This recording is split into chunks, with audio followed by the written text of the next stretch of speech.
Oh, Richie, I'd like to start with you. Then we'll get into the brand. One scripted question. Everything else will be conversational. But how did you accidentally fall into franchising? What's your franchise backstory?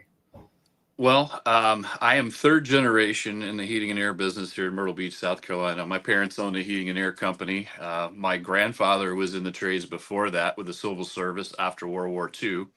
So I worked for my dad when I was 15 years old on the new install duct crews, hanging duct work and climbing through rafters. And so that's how I got my start in the business. And then I started working in my parents' company before we were a franchise, before we made the transition to, from a residential new construction type company to strictly a residential service business, which I think is what kicked us off for the franchise, geared us up for, what was coming down the road there. But yeah, that's how I got into it. Family business, was born into it, I guess you could say. And I have a 21-year-old son who's in the business today. Awesome. So fourth generation coming up.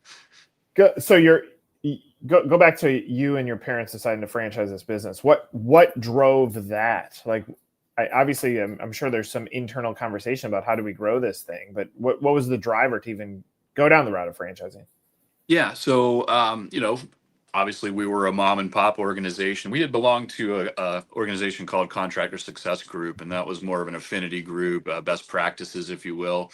And so, as we started to, grow the business and transition it from a new construction business into a service business, I think my dad noticed that, the service agreements were where it was at, tying that customer to you, making them sticky. So the system, the process of building that out, Right. and really for dad it was an exit strategy. It gave him that vehicle to exit his business, because he ended up selling that business to what was then Clockwork Home Services, which was bought by Direct Energy and then by Authority Brands. I ended up buying this company back from Direct Energy, believe it or not, in 2013. So, kind of coming full circle back in the franchise. But I think what attracted dad was that, the systemization of all the processes that we did. You didn't have to reinvent the wheel, because that's the hardest part about being, your own contractor, is what do you do, what's right, what works and what doesn't. And I think you kind of feel like you're constantly trying to reinvent the wheel, where with a system, a good franchise system, you just follow the process. You know it works, it's tried and true. And I think that was very attractive for us at the time. We could duplicate it, we could grow the business more because of the systems. All right, I love that answer. I want to set up this question with a comment, which is, and I'm going to make it twofold. Frankly, and it's most of Authority Brands, but a long time ago when I started our business, we were working with a company that was in the pool service sector. And basically what they did is they looked across the board and said, this is very mom and pop. Not necessarily a bad thing, for you can operate a business. Sometimes you can hand it over to the kids. But what they were seeing is kids didn't want to take over mom and dad's pool business. And so now it was, you at the end of the life of that business, you turn in your keys and it's done. There was nothing to sell.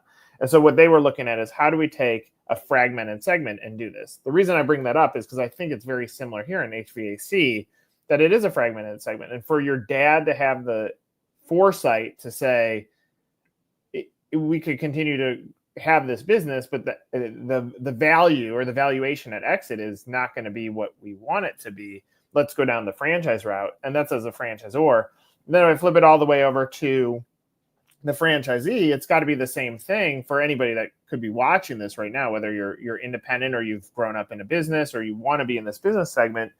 Like, when you attach franchising back to it, now you've added the brand, a multiple that can be attractive, that can change the projections.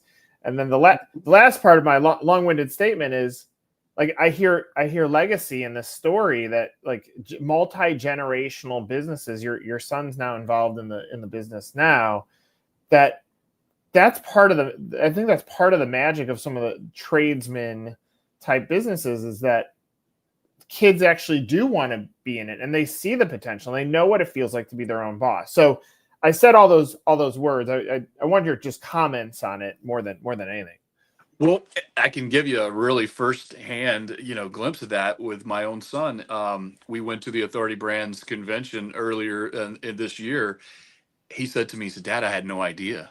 I had no idea that you were part of this organization, that it was this big, that there were this many brands out there, that this was exciting to him, and that was the first time. And I can remember going back to meetings with my father back in the day, and having that same experience that he had of, wow, there's a whole world in here, and I could do this stuff, if they can do it, I can do it.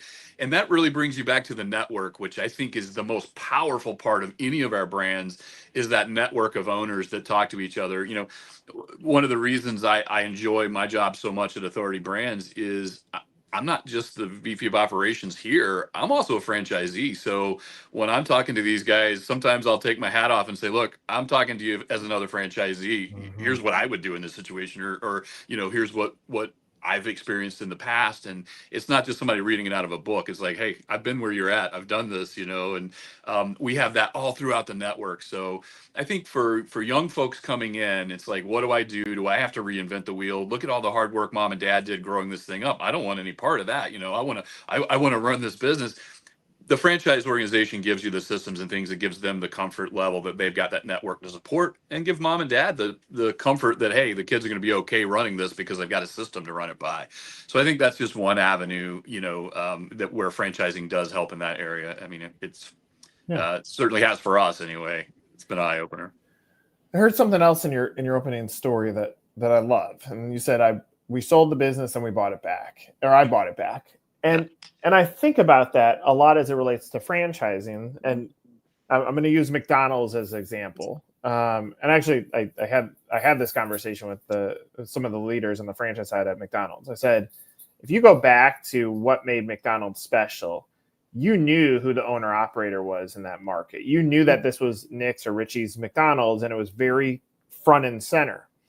When I think about great businesses as it relates to franchisor, it's, yes, the brand and the consistency of all that stuff has value, but when there's a human involved that actually cares about the impact or the service side back to the customer, then the sales volumes tend to go up because there's a care level.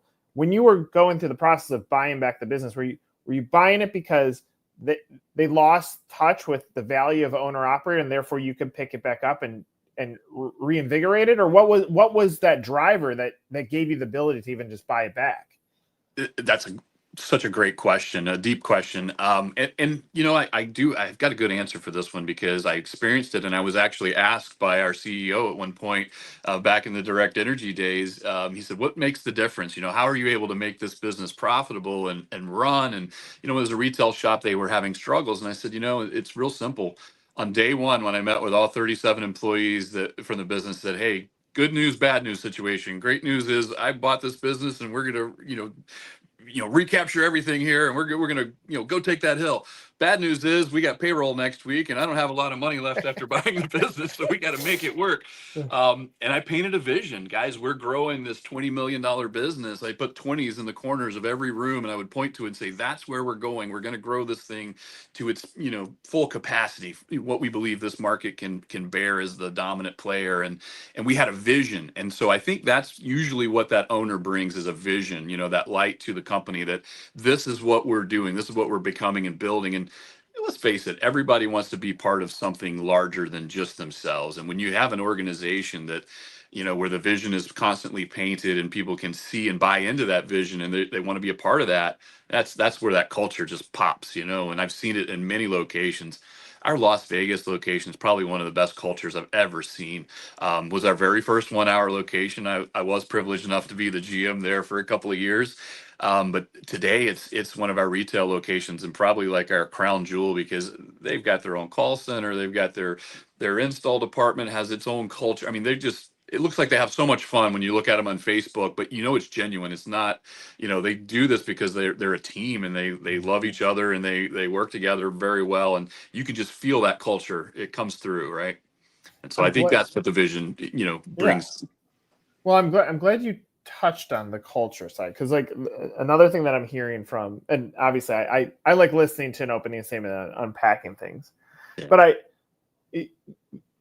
argument in probably both directions. In an employee-employer world, I see it on LinkedIn. It's like, don't use the word family. I'm not your family. You are not my family. And I'm like, but what I just heard out of your story was part of the magic was maybe family's a broad term, but when you have a good relationship with your family, then you wanted to step into the business. You didn't feel like dad is making you do this. You felt like, I want to be a part of it because you had a great relationship with your family. And if we attach that over to franchisees, and maybe again, family might be a too broad stroke of a term, and maybe that is a wrong term or it's offensive to some people. But what I hear, like you just talked about culture in Las Vegas, that's family. When I hear I'm a franchisee back in a business that I've sold, that's family. Like, I think it's so important, but it gets so missed. And then, a broad stroke in HVAC, you can, again, multi-generation. Like if you look at the mom and pops, there's a lot of kids and parents involved in it,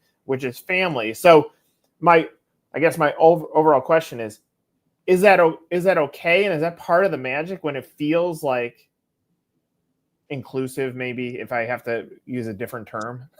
Yeah, it is family. I mean, let's face it. You can have work family, you can have your family at home, but for me, family is who you choose to spend your time with, who you choose to be with. Right? That's your tribe, your people. These are my folks.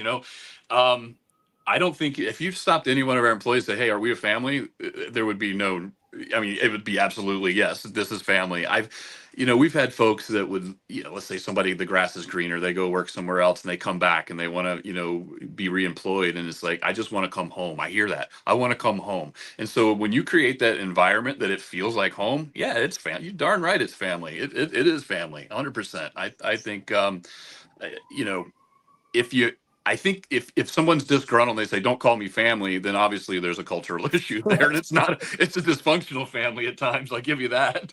But yeah, families disagree and they can agree to disagree on things too. And at the end of the day, though, they still have each other's back, and I think that's the most important thing. Is we're all part of something larger than ourselves. We support each other. Yeah, there's always, there can be drama in a family, but at the end of the day, we are a family. And so yeah. Hey, obviously you're a franchisee, so I think you can answer this in a double lens. If I'm a franchise buyer out there and I'm listening to this, I'm like, okay, clearly there's a great culture here. My fear, I'm going to give you the counter, and then you tell me the reverse, is that, all right, well, a multi-brand umbrella company has bought this. Doesn't that put the culture at risk? How do I know that Richie's going to protect this as I buy into the business? How would you go about answering that? I think my position here speaks to that and what we needed. When Mark hired me for this role, he said, we need somebody with your experience level. And what a better way to have a fellow franchisee that knows the system, but also knows the challenges out there. And I think that's opened some doors there as well. But yeah, um, if I'm looking at it from the outside, and obviously you don't know what you don't know, so you can only observe and ask the right questions. But I talk to every one of our potential franchisees from the 1 hour side, and I tell them all the reasons why they wouldn't want to do this, right? If I can talk them out of it and there's no passion in them, they shouldn't be there, right? But if there's a passion to do something, and it doesn't matter whether you want to invest in this business for the returns, or you want to invest in it for family and for the future, or you just want to grow it and sell it and make more money on it. Whatever your strategy is, have a why. What is your why? Ask them what their why is. If their why is strong and you can't talk them out of it, then they're in the right place. We got the right people. We always talk about getting the right people in the right seats on the bus, right? And the franchise is no different. If you get the right people that want to be part of the system, that plug into the network. We've got folks that have come from outside of the industry that weren't tradespeople, that have just gelled with, because they're passionate about business, and that's really all it is: being passionate about business and people. At the end of the day, we are in the people business, whether we're selling air conditioners or whether we're selling lawn services or dog washing and walking. It doesn't matter. We're in the people business. You were in my head on that answer, because I'm thinking about the 20s in the corners. The reality is, like, strip away HVAC. Like, what I'm hearing is good business is good business, and yes, that happens to be the widget that you have chosen to sell. But if you and I were to switch seats and you're like, I'm going to go do franchise marketing and communications, it's more about the process of how you treat people to now service the customer, and the widget ends up being somewhat irrelevant. Obviously, it has to be a widget that can drive enough revenue, but does a widget matter? Because I think we're talking about culture, and therefore the buyer should be listening to what you're saying about culture. Then we'll figure out the business. Absolutely. If we line ourselves up with the right people, right, it doesn't matter what business we're in. We can have, I mean, granted, there's technical things we have to learn and we have to make sure are done properly, but at the end of the day, it doesn't matter if I'm making shoes or fixing air conditioners. I'm going to do it to the best of my ability, and I'm remembering that I'm serving that client, right? And the story about my son again. He said we were just having dinner last night. Is so timely. He said, "Hey, I was at one of our oldest customers' houses today doing service." And I said the guy's name, and he goes, "Yeah, how'd you know?" I said, "Because that's one of my oldest customers. They were grandpa's customers. They were dad's customers." He goes, "Yeah, I was doing their maintenance." And he said, "You know how long I've been a club member?" And he told him, and it was like 25 years that and he's been a customer longer than that, but he's been part of our maintenance plan for 25 years. I don't think you do that by accident. You do that by every person going out there and treating that client the same as if I would, my dad would, my grandfather would. And that's the passion we put in that business. When you're interviewing folks, they feel that they want to come work there, sure. But they got to come with the goods too. They got to be able to do that every single day. And that's not easy to be that person every day. You get out there and you put on the uniform and you go out.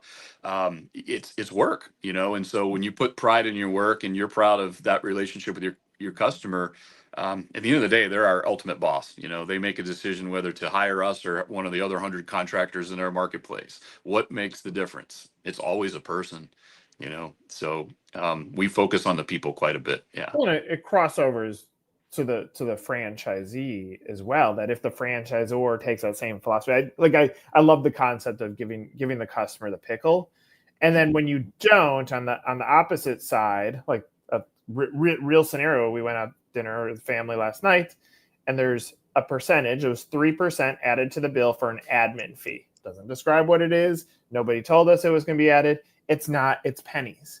But now I'm going to remember that as my leaving the time. On the reverse, let's say they just added that back into the menu prices and then came and gave my kids a cup of ice cream at the end of it. Exactly. Still charged for it, found a way to charge for it, and gave it to it. Now my perception changes. And so when I think about giving the customer the pickle, you're talking about that with a customer that's been on maintenance for 25 years. He feels like you've given him the pickle. And for franchisees, like sometimes it's just saying, "How are you doing?"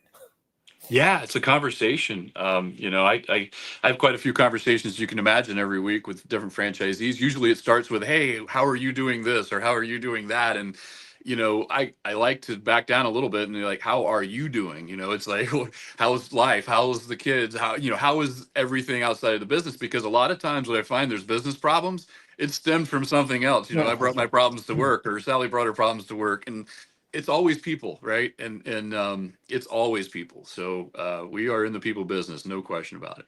All right, so we've talked philosophical for all this time. I want to close with just some business talk, which is tell me, like, if there's someone looking at this video from the outside, why would I even want to look at 1 hour? What is the advantage of becoming a franchisee in the system? Yeah, great question. I think obviously I would point to the network of people that we already have. That is one of our biggest strengths, but it's also the system. I mean, we have a system for running these businesses by the percentages, and we have so much data that we've collected in that we know what the trends look like. We know what should happen in a market. Now markets are a little bit different. Everybody's going to have a little quirky things in their markets, but we have a great system, and we have a great training system as well. So training people and getting them up to speed it's never been easier. Plus with our programs with Bimax, I mean, we have rebates and things like that. So, I mean, there's just so many different facets of it. If I was going to start from scratch, I'd want somebody who knew what they were doing. That's us. We've got a great system. That's who I would cling to. But even if I was doing a conversion today and I said, "Hey, I want to join the brand. I'm tired of reinventing the wheel on my own. I want to be part of something bigger." Even with that, I think the conversions are even a little bit easier because you already know what you're doing, and I can adopt this thing very, very quickly. When we converted from being Myrtle Beach Heating and Cooling to being 1 Hour Heating and Air Conditioning in 2004, I did it in 14 days. We did it. I wanted to do it in record time. We only had like 4 trucks at the time, 4 service trucks and two install trucks. I'm like, we can get the trucks wrapped and painted and all that. That was the hard part.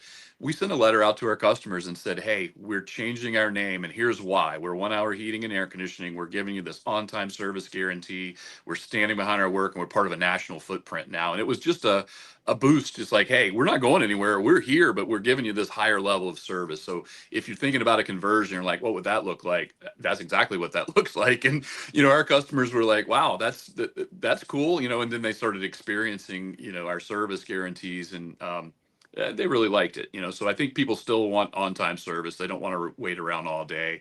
So I think that's appealing. But again, I think our strongest part is our training. I really think that is our best part of our entire system, because we do have a good system, and our training team at Success Academy is just phenomenal. Well, what I love about trades type work in a franchise system is especially when there's owner operator, not when it's semi-absentee, is that the collective continues to make things stronger. And someone might have an insight over here that can cross-play over here, and you just said the data backed. And so obviously new into the category, you can bring someone into this field. Your son is connected to it, but he looked around the room and saw what the potential is of being a franchisee, which I think is awesome. And then when I think about the conversion, it goes back to why your dad did it in the first place. Like, you can certainly have something, maybe there's something to sell, maybe your kids want it, maybe they don't. But when you become a part of a franchise, part of the beauty is now you've built an asset that is completely sellable very fast. And you just said converted in record time. It might not go that fast now, but right. if you're out there on an island by yourself, being brought into the collective might be the next journey that you want to take. So sure, absolutely. And I mean, like I said, the system is the strength of the system makes it easy to make those kind of decisions. When you're looking from the outside and say, oh gosh, I get invested in this. I will just say this, people that are looking at the franchise that aren't tradespeople, it's like, I've got to hire somebody that I've got to trust to manage, tell me what's right and wrong on the AC side of things. I can do the business side of it all day long, but I need that person. I cannot stress this enough. Finding that right person is so critical.